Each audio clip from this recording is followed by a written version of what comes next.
नमस्कार। आज हम एक आने वाली तमिल फिल्म योलो पर थोड़ी गहराई से बात करेंगे। हाँ। हमारे पास इसके बारे में जानकारी सिनेमा एक्सप्रेस के एक हालिया लेख से आई है। उसमें रिलीज डेट और ट्रेलर लॉन्च का जिक्र है। अक्सर नई फिल्मों की घोषणा तो होती रहती है, पर इसमें कुछ बातें हैं जो ध्यान खींचती हैं। बिल्कुल। खासकर निर्देशक और मुख्य कलाकार दोनों ही इस फील्ड में समझ लीजिए नए कदम रख रहे हैं। हाँ, ये बात तो है। तो हमारा मकसद है इस जानकारी को थोड़ा खंगालना, समझना कि पर्दे के पीछे क्या चल रहा है और इस फिल्म से क्या उम्मीदें रखी जा सकती हैं। बिल्कुल। और देखिए, किसी नई फिल्म, खासकर जिसके डायरेक्टर और लीड स्टार्स दोनों ही अपनी पारी शुरू कर रहे हों, उनके लिए थिएटर रिलीज की डेट तय कर देना वो सिर्फ कैलेंडर पर निशान लगाना नहीं है। सही कह रही हैं। ये असल में मेकर्स का इरादा, उनका कॉन्फिडेंस दिखाता है। अच्छा। ये बताता है कि वे मानते हैं कि उनके पास कुछ ऐसा है जो बड़े पर्दे पर ऑडियंस का सामना कर सकता है। हाँ, और वो तारीख भी अब सामने आ गई है।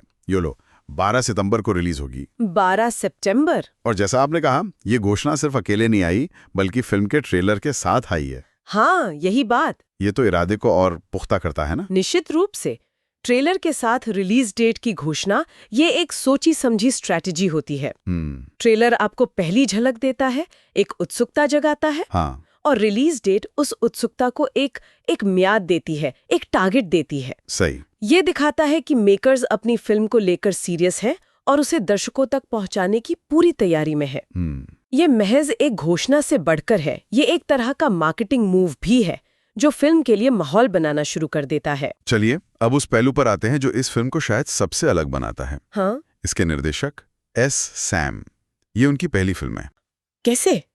उन्होंने पहले जाने माने निर्देशक अमीर सुल्तान और समुतिराकनी के साथ बतौर सहायक काम किया है। ओहो, ये तो बड़ी बात है। हाँ, तो ये जानना फिल्म के प्रति नजरिया थोड़ा बदल देता है, नहीं? बिल्कुल बदल देता है।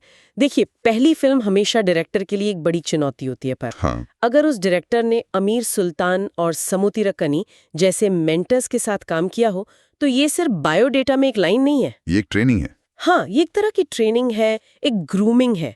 अमीर सुल्तान जाने जाते हैं अपनी यथार्थवादी कहानियों के लिए, किरदारों के चित्रण के लिए, जबकि समुतिराकनी अक्सर अपनी फिल्मों में सामाजिक मुद्दों को उठाते हैं जोर शोर से। सही। तो सवाल ये उठता है कि सैम पर इन दोनों का कितना और कैसा असर होगा, ये देखना दिलचस्प होगा। तो क्या हम ये मानकर चलें कि योलो में हमें इन दोनों डायरेक्टर्स की छाप दिखेगी, या ये उम्मीद करना थोड़ा ज्यादा हो जाएगा? हो सकता है वो अपनी अलग राह बनाना चाहें। देखिए, यही तो सबसे अहम सवाल है।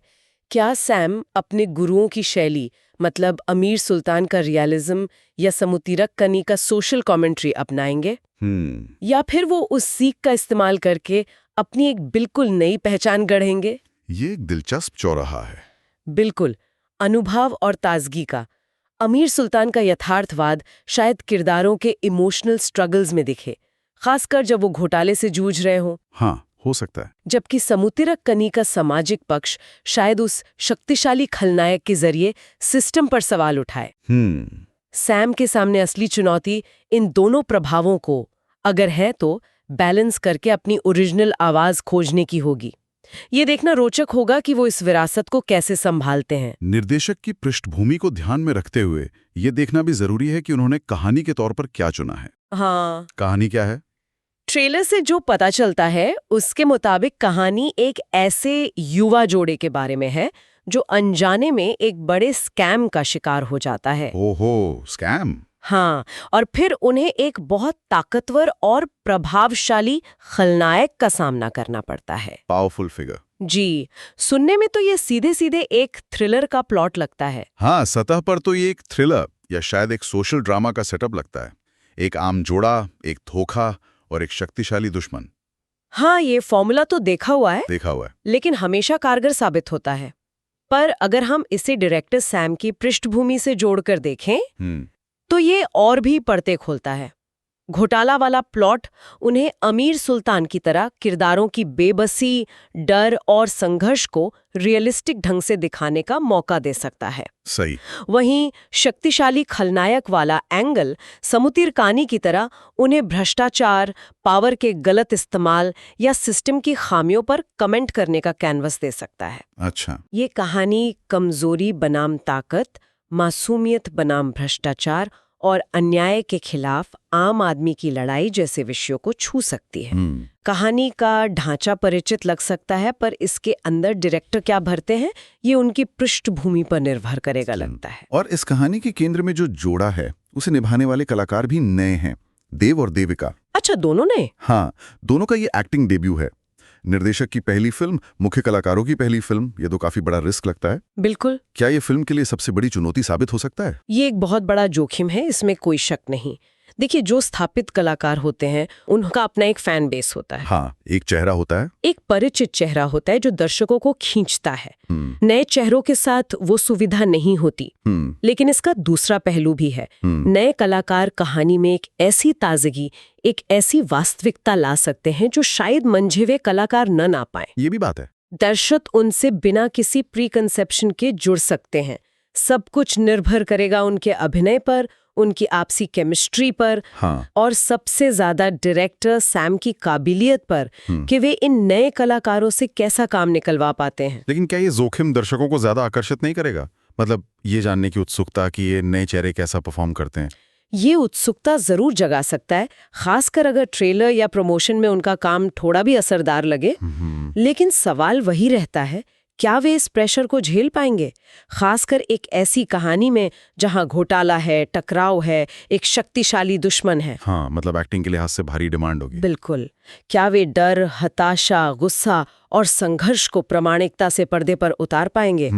उनका चुनाव डायरेक्टर की सोच पर भी रोशनी डालता है। कैसे? क्या वे कहानी के किरदारों के लिए एकदम सटीक थे, या सैम सिर्फ नए टैलेंट को मौका देना चाहते थे? उनका प्रदर्शन फिल्म की सफलता के लिए बहुत जरूरी हो सकता है। हाँ, ये तो है, पर ऐसा नहीं है कि सारी जिम्मेदारी इन्हीं नए कंधों पर है। अच्छा। फिल्म में सहायक कलाकारों की एक लंबी चौड़ी और जानी पहचानी फौज भी है। कौन कौन है? इनमें बदावा गोपी, प्रवीण, स्वाति नायर, आकाश प्रेम, नीति प्रदीप, दिवाकर, युवराज और दिलीप कुमार जैसे नाम शामिल हैं। अरे वाह, ये तो काफी जाने पहचाने नाम है, बदावा गोपी और प्रवीण। हाँ। और ये बहुत महत्वपूर्ण है। जब आपके लीड एक्टर्स नए हो तो एक अनुभवी और सक्षम सपोर्टिंग कास्ट कहानी को संभालने में अहम भूमिका निभाती है। सही। बदावा गोपी और प्रवीण जैसे कलाकार अपनी कॉमिक टाइमिंग या चरित्र भूमिकाओं के लिए जाने जाते हैं। वो कहानी को न सिर्फ स्थिरता देते हैं बल्कि उससे और विश्वसनीय बनाते हैं। वे मुख्य किरदारों के आसपास की दुनिया को रचते हैं और कहानी के फ्लो को बनाए रखने में मदद करते हैं। और दर्शकों के लिए भी थोड़ा कंफर्ट फैक्टर होता है। बिल्कुल, जाने पहचाने चेहरे देखना एक तरह का आश्वासन होता है। पर्दे के पीछे की बात करें हैं तो लेखन टीम में भी निर्देशक एस सैम खुद शामिल हैं। अच्छा, उन्होंने लिखा भी है? हाँ, उन्होंने रैम्स मुरुगन और पन्बू सेल्वन के साथ मिलकर पटकथा लिखी है।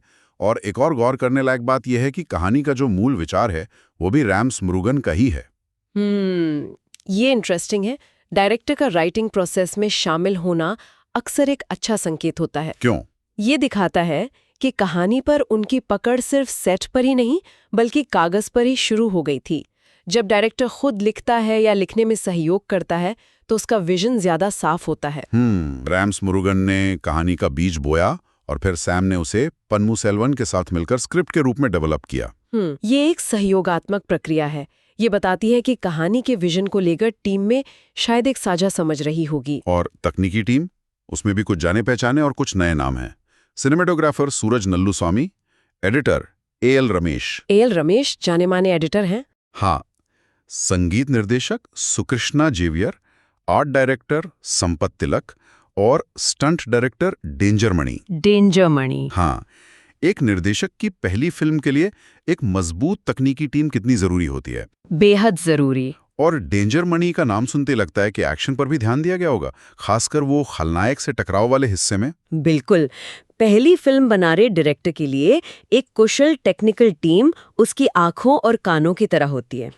सिनेमेटोग्राफर सूरज नल्लूस्वामी कहानी को दृश्यों में कैसे बदलते हैं, एडिटर एएल रमेश कहानी की रफ्तार और लय कैसे साधते हैं, सही। संगीत निर्देशक सुकृष्णा जेवियर भावनाओं को कैसे उभारते हैं, आर्ट डायरेक्टर संपत तिलक माहौल कैसे बनाते हैं, ये सब मिलकर डायरेक्टर के विजन को पर्दे पर उतारते हैं। और स्टंट्स? हाँ, डेंजर मणि जैसे अनुभवी स्टंट डायरेक्टर का होना इशारा करता है कि फिल्म में एक्शन सिर्फ नाम का नहीं होगा। कहानी में जहाँ जोड़ा उस प्रभावशाली खलनायक का सामना करता है वहाँ एक्शन सीक्वेंस कहानी को और प्रभावी बना सकते हैं। हाँ, ये पूरी टीम मिलकर फिल्म के अंतिम अनुभव को आकार देती है। बिल्कुल। और इन सबको संभव बनाने वाले हैं निर्माता महेश सेल्वराज और उनका production house MR motion pictures. हाँ, प्रोड्यूसर। एक ऐसी परियोजना पर पैसा लगाना जिसमें निर्देशक नया हो, कलाकार नए हो, ये भी तो एक तरह का भरोसा दिखाना है। बिल्कुल। निर्माता की भूमिका यहाँ सिर्फ पैसा लगाने वाले की नहीं, बल्कि एक विजनरी की भी है। एक ऐसी कहानी और टीम पर भरोसा करना जिसमें इतने सारे नए तत्व हों। ये दिखाता है कि निर्माता महेश सेल्वराज को या तो कहानी में बहुत दम लगा, या निर्देशक सैम की काबिलियत पर पूरा यकीन है, या शायद दोनों पर। हाँ, हो सकता है। नए टैलेंट को सामने लाने का जोखिम उठाना पूरी इंडस्ट्री के लिए जरूरी है।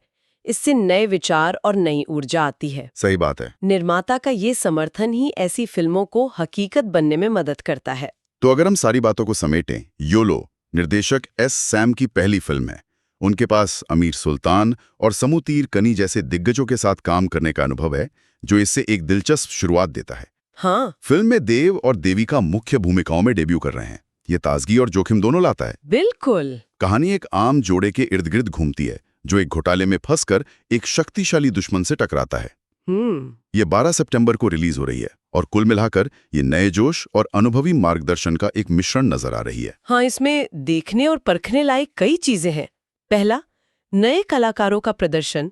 क्या वे उम्मीदों पर खरे उतरते हैं? सबसे बड़ा सवाल। दूसरा, डायरेक्टर सैम अपने पृष्ठभूमि का इस्तेमाल कैसे करते हैं? क्या वो अपने गुरुओं की शैली अपनाते हैं या अपनी राह बनाते हैं? तीसरा, कहानी का ट्रीटमेंट क्या है? क्या ये सिर्फ एक मनोरंजक थ्रिलर होगी या इसमें सामाजिक टिप्पणी की परतें भी होंगी? हाँ। और चौथा, इन सब तत्वों का संतुलन कैसा बैठता है? दर्शकों के लिए इसमें संभवतः एक तेज रफ्तार कहानी के साथ साथ सोचने के लिए कुछ मुद्दे भी मिल सकते हैं। और जाते जाते एक सवाल छोड़ जाते हैं सोचने के लिए। हाँ, क्या? निर्देशक की पृष्ठभूमि, खासकर सामाजिक मुद्दों पर फिल्म बनाने वाले समू तिरकनी के साथ काम, और कहानी का प्लॉट, घोटाला और शक्तिशाली खलनायक, इनको देखते हुए क्या योलो एक कमर्शियल थ्रिलर के रूप में पैक होकर भी समकालीन समाज में व्याप्त भ्रष्टाचार या सत्ता के खेल पर कोई तीखी या गंभीर टिप्पणी करने का प्रयास कर सकती है? ये एक बहुत अच्छा सवाल है। ये वो सवाल है जिस पर दर्शक 12 सितंबर का इंतजार करते हुए विचार कर सकते हैं। अलकुन, क्या थ्रिलर के साथ साथ कुछ सोचने को भी मिलेगा?